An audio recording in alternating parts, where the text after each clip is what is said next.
And for those that don't know me, my name is Chance Agnew. I've been with InHand Networks now for a little over 3.5 years, and I've been in the wireless cellular world for 25 plus now. So I've done everything from sign build all the way up to working with our friends at InHand here. Been on the connectivity side, and I can help you, reach out to me for any needs that you may have when it comes to hardware and so forth, because we've got a huge portfolio. But today we're going to be focused on our highly anticipated CR602. This is a device that we originally had some 4G devices over the last couple of years that came out that we sold tens of thousands, if not hundreds of thousands. And now we have the 5G version that we've been waiting on. So that's what not sure exactly who's in the crowd, but I know I've called out a lot of different carriers, resellers, reseller partners, MVNOs. So just know that the InHand team we're out talking about this quite a bit because there's nothing like it out there today when it comes to all the features and functionality. So with that, let me see here. Did I move into the next screen? All right. Very good. So for those that, again, NN Networks, we've been around for a long time, but what we're talking about on the CR602, it's really about having, and I think you might be able to see it here. It's working on like faster setup, faster site surveys, flexible placement when it comes, the conditions are changed. It's basically when deployment matters, right? I think each one of my colleagues, we all have opportunities, and I'm sure some of you guys have similar ones in the past, that are waiting for that next upgrade. So, and it's definitely more of a business enterprise type device versus, something that's more consumer grade. So we'll talk about the features and so forth a little bit as we move on here. So built for small to mid-sized businesses, right? So we all deal with a lot of different pop-up, a lot of temporary sites, a lot of different markets that you're out to, pop-up kitchens, you name it, right? Um, Distributed small footprint locations, right? We've all seen, even when I got my TSA, I was inside a Staples that had a store inside a store. So those are type of applications where anybody that's on here on the IT side or networking engineer is not necessarily excited to let folks on the network, especially with all the, cybersecurity concerns and so forth. So anytime there's a vulnerability, it's worth bringing your own network. So the flexible installs, and we'll talk about that because this has basically, a battery backup in it as well. Um, so I said business, 5G built to move fast, right? A lot of those 4G applications, we've been getting away with, 30 megs or what have you. But now more and more, we're doing so much more with our computers, obviously with all the new tools that are available to us. And I don't even want to use the acronym. But the fact of the matter is we've got 5G, the Wi-Fi 7, both the WAN and the LAN side, dual 2.5 gigabyte Ethernet ports, right? Because the last thing we want is to not be able to do a failover scenario from a broadband and not be able to support that type of speed. So, and then the battery backup power. And then most importantly, that comes with this is what we call our InCloud. And it's an InCloud management tool. And I can't stress enough, the sooner you get this into the hands of somebody that runs a network or that's run some different other devices out there, that gives them the command and control that helps them become advocates to you, right? So, and for this device. Again, a lot of what we'll see is similar, similar verbiage, right? So it's a smarter way to deploy. The site survey, you can survey a lot of the sites, much faster by checking, real signal conditions in minutes, and we'll show you an example of that later on in the deck here. In that way, it'll enable you to install where the signal, is the strongest. So if you think of a retail environment, but maybe the closet's in the back and we need to get it out of the room or what have you to be able to bring it to the strongest signal, right? Or maybe it's within a mall environment, right? So where you can get the strongest signal to pull off the backhaul. And then you can manage this all from the cloud. So let's say you're a particular maybe you have a couple of different of our devices, but you need to run it all through the InCloud manager. And then break out different groups depending on, the store or, the different employees or, divisions or what have you. When we talk about the faster speeds, everybody it was been a race to, an aggressively priced 5G, right? And so the first iterations, it was the first things the 5G, right? So now you see more and more 5G is more prevalent. Yes, our friends at the carriers have been talking about it for a long time, but when it comes to the router space and the OEMs, it takes a little bit longer for us to get the cost down on those modules. Now we're beyond that. Now the modules are more aggressively priced, right? So we can offer better prices. But now the technology itself. So this is the latest and greatest, basically chipset within our product. It has basically the carrier aggregation, which is better up and down speeds. So you have the higher throughput, because it's combining the bands, and those that understand the technology of the frequencies can certainly attest for it. But for us who are users, it's a matter of, oh yeah, this thing's running a lot faster, right? That's what we know when it's running slower.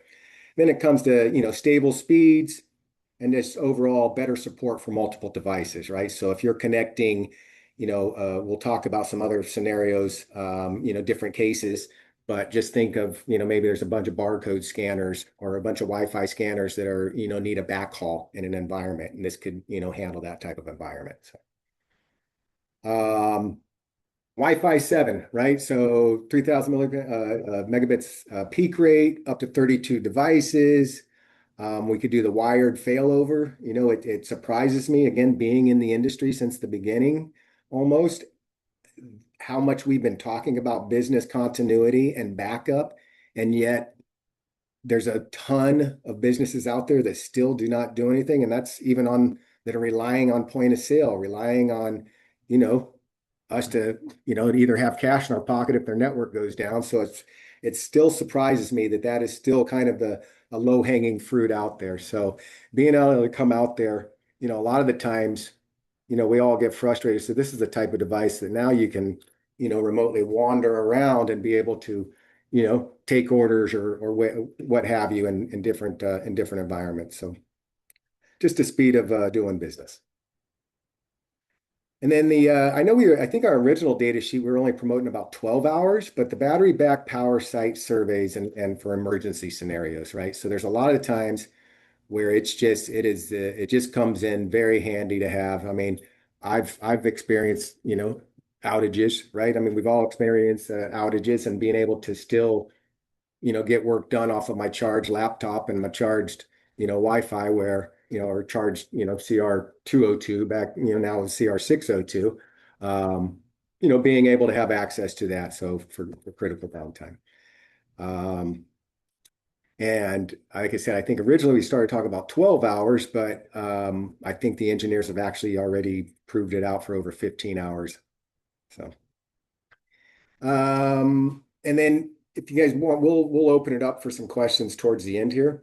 But as we talk about just the simpler site surveys, we talked about the battery in there. So this is kind of where the proof's in the pudding, right? So this kind of shows you an environment. Maybe the signal isn't the greatest in these areas, right? So it's kind of showing how it's changing colors here, different signals. So being able to walk around, leveraging our, the local GUI, right? So in theory, I would be pairing up my device here, walking this thing around to find looking on the InCloud app, finding the strongest signal and identifying it and finding that location there, right? So that's what we talk about with, leveraging that battery, being able to, check the signal, before the placement, and so forth. So go where the signal is, as we say. Again, this is a part of the local interface, right? And that you can access through, just the local GUI as well as the actual InCloud platform manager. Again, I can't emphasize enough, backup business continuity. I've been doing it for every one of the Gs, from the 2G to 3G, 3G to 4G, and 4G to 5G. And again, it's just a question I would automatically ask any one of your clients. Hey, what do you guys do when the network goes down? Do you fail over? Do you fail over to a cellular? If so, what what is the most important information your team needs to have access to, right? Um, Mission critical equipment, infrastructure, you name it. So, and again, we'll kind of talk more about that. So, um, we talk about the desktop, place it in a flat surface, plug it in and go, wall mount, window mount, you name it, right? So, just the form factor is really slick. Um, we'll get into some more of the design and what kind of sets, a lot of the in-hand products apart from, some others out there because there's quite a few type, router manufacturers out there per se. Nothing like the CR602 because this is basically patented technology. When you're talking about bringing out 5Gs to market, 5G products to market, there's a lot more heat dispersion, a lot more hoops to jump through when it comes to certifications, a lot more technical know-how to make sure that it's a quality product and we can stand behind a 3-year warranty behind it. So we've got dual SIM plus an eSIM. Um, we've got basically the wired WAN and LAN, right? So you think about some of the folks that are really bandwidth hogs, right? I know my carrier friends would love to sell, hey, let's sell you a couple of different SIMs, right? So you can, because there's a lot of bandwidth hogs out there that are, using quite a bit. So you have opportunity to sell more. Self-healing recovery. Again, this comes back to our pedigree, right? I talk about it all the time. It's not a part of this presentation, but our CEO was an R&D, engineer for Schneider Electric, which is a big industrial company back in 2000 before he founded InHand. And, his friend from Nokia said, "Hey, this is what's going on in the cellular world," right? And that's when Mr. Lee realized that the internet's going to be in your hands. So when I say that because our pedigree is reliable, right? Uh, Industrial grade, right? Even our consumer looking products are built with industrial type components inside. That's why we stand behind a 3-year warranty.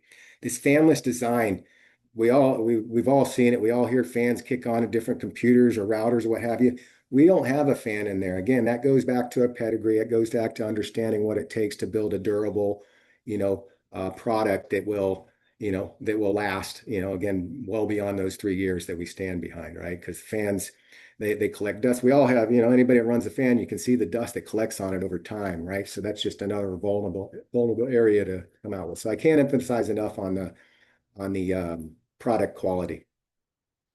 This gets into the enterprise cloud management. Again, the sooner you can get, and that's another thing is about just the support that InHand can provide, right? Not just about, across all of all of our products, right? So we've got, field application engineers that myself, will leverage depending on the time zone, right? Mine in the West is based out of Vancouver, right? And Victor Cal does a great job for us. So the fact that we have a lot of VARs, right? And I expect my VARs on the call here to know our cloud manager and to be able to train on the cloud manager and be able to support cloud manager, but having access, to our, tier 2, tier 3 support, right? So anytime you guys have clients where, the big thing is once we get a product in their hand, we make sure that one, they're using the cloud management tool, that they're aware of it, they understand the differences, they understand they don't have to use it. But once they do see it, because it's built by engineers, right? They have a real good appreciation for again that command and control. So just think about, you could have all different types of employees that may have this CR202 device, but they may not need to be, a CR602 device. They may not need to be all in the same group, right? So there may be different divisions that need to be grouped out. So those are the type of things that you can do within the cloud. Now, this is one that we're going to drive home, right? This is a huge thing. Again, I've been in the wireless for a long time, and a lot, most of the people, my friends and family think I'm very technical, and I believe I'm technical, but I don't set up routers. I don't configure them. I don't have a lab in my home office, none of that, right? But what we've done is not just, and you'll see others are starting to I don't want to say copy, but others are starting to try to catch up when it comes to our AI capabilities. And I won't bore you with, how long we've been doing it before it was before it was AI, right? But we're implementing basically not just a chat bot that says, what do you want to do? Right? This is a full-blown network assistant, configuration assistant, right? So I could literally go in to the cloud manager and say, hey, can you help me create a group configuration, right? And I want to push out something to multiple sites, or what's wrong with my network, right? And so this is the information that will go inside the device, pull all the information that has access to from our internal resources and be able to help you not replace your IT person, just make them much more efficient. So again, the sooner you can get this type of knowledge into the folks that are actually, you know, responsible for these, deployed assets, that's where it's gonna, that's where you're gonna, get more traction. So, digging into it a little bit more. So an AI system doesn't just answer your questions, it runs your network for you, right? It takes action, doesn't just talk, right? So wired into the cloud with permission to execute, right? So they're not going to do it without you. Want me to do this for you? Yes.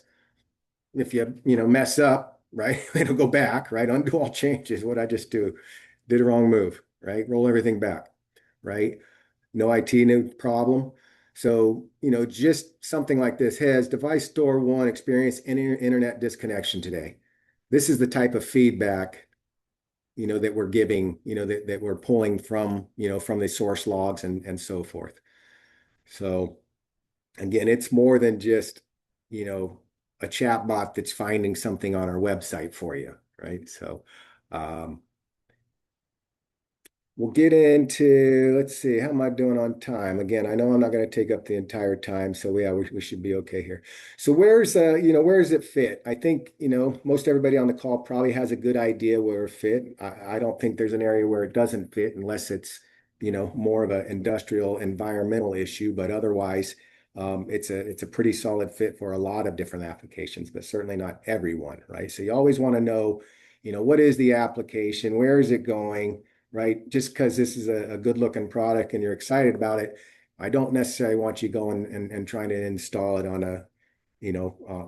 a trailer that's in the desert, right? So we want to, consider the environment. So where it fits in the real world, these are just basically, obviously they're big names, right? I'm not going to sit here and claim that we're selling to you every single one of them. I'm not going to deny anything either, but I'm telling you, but these are just brand recognition. You guys understand the retail environment, retail stores, a lot of different, franchisees, you name it, right?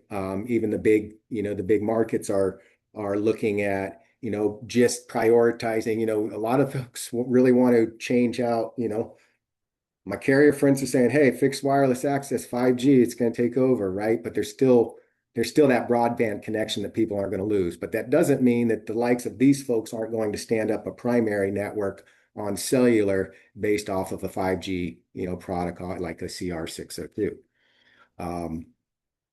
So then it goes into, again, retail pop-up, temporary events. I told you different things. I've got, the construction is nonstop, right? There's always new construction going somewhere where they don't have access, right? You find those right folks that, are maybe selling into that construction world, or, that can maybe, offer other services by, having a fleet of these in their arsenal, right? To offer other vendors, right? To help them. So distributor operations, right? This could be easily, maybe there's a third party that's coming into this 3PL and they've got their own folks that are doing barcode scanning and what have you, right? The CR602 will hold up to 32 devices, right? If they're doing an inventory count, right?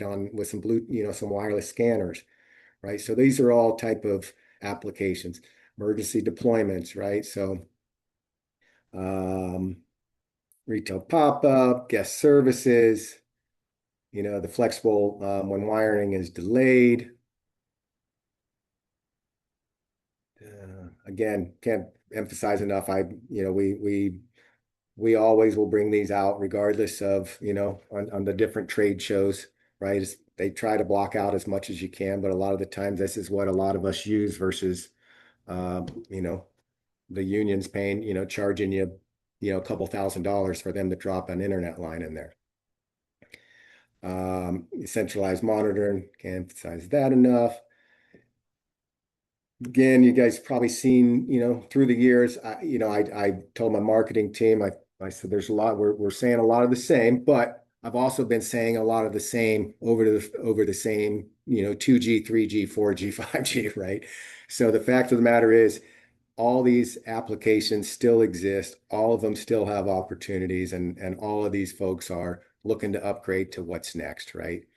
As you find more of these, I would just encourage you to find out what more are they connecting, what other assets, what other things that you could look at. Because once they're on our platform, once they understand the quality of the product, well, now you're in the door. This is your door. This gets you in the door, right?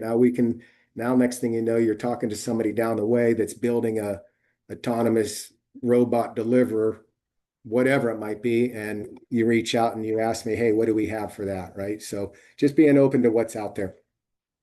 Medical facilities, this is huge in home healthcare. There's so many different, just home healthcare nurses, I mean, if I look at it to how, they look at nurses, how, in the trucking industry, right? So many different big corporate trucking companies were trying to recruit drivers, but yet they didn't have, they need to make, offer some incentives, right? Offer some tools to help them become, to want to work for you, right? And so nurses, God bless them, they're critical, right? We need them, and the more we can help them, enable them to keep more folks healthy in the homes, the better off, right? And the more we can make their life easy versus oh, clunky here, and I got to use my phone to do this. So a lot of these things you come across, a startup that's creating an opportunity, and all of a sudden now they've got wearables, and then we're synchronizing it, backhauling it out to CR602. Well, now they're coming in with a solution, that, maybe a home health, now they're deploying these things, right? So just, think about all those scenarios, because that's a big one. Just, because I can't, we can't rely on our elderly to, get on the internet, right? But yet we want to make sure that all the vitals are still getting back to the doctor in a timely manner. And then basically when it matters, right? Where it matters, why it matters. It's clear, smarter 5G deployment. Like I said, I know we didn't really mention it, but there's a lot of, patented, technology within here. There's antennas within here. There's a lot of really, really diligent design that went into this product. Fits across multiple, type sites. Again, the AI, I can't emphasize enough on that piece of it on the cloud. And then these are just some of the things to talk about. I know I dropped a few different questions to consider, or things to ask, or things to be open to look for. But mission critical, that can't have any downtime, right? Obviously, whatever it may be for backing up. Obviously point of sale. We'll talk to that in a second here. But rapid management and deployment, right? Let's just the learning curve, right? So just understanding, how to leverage the tools that we provide. And then, yeah, and so forth. So got to manage multiple sites. So help brings 5G online with less installation and uncertainty. So this one you may not have heard of us talking about, but this is basically, we have it on our FWA product. This is our FWA 12, right? This is more just kind of an office type environment. Still same radio, so it doesn't have battery. But what we're doing here is this is POS traffic, and this is what we call point of sale, right? So we've all been somewhere, sorry, network's down, cash only. Well, nobody carries cash unless you're over 50. I can say that because I'm over 50. And we're basically exploring this functionality where it's not at the network level, but at the device level. So just think of, a small, mom and pop may have, a couple of, stores or what have you, that automatically, yeah, if the network goes down, or even if they have it as a primary, that the top point of sale traffic, data processors are already deeply embedded within our operating system. So when it comes out of the box, it automatically prioritizes that point of sale traffic, right? So this is on the roadmap for the CR602 because there are so many remote pop-up areas and congested areas where, maybe a food pop-up or concert venue or whatever the venue is, where that point of sale traffic matters, right? And so if you've got that prioritizing over the 5G, you're going to get paid. So um, with that, I'm going to go ahead and just thank you all for joining us. Um, I know we're going to be talking about an outdoor unit we have coming that's replacing our existing outdoor unit that went end of life, that we should see later on this year. But for now, I'd like to open it up for questions that could relate to the industry, could relate to the product itself, um, whatever you would like. I'm available. Or Jen, if you want to chime in and say anything, let me know.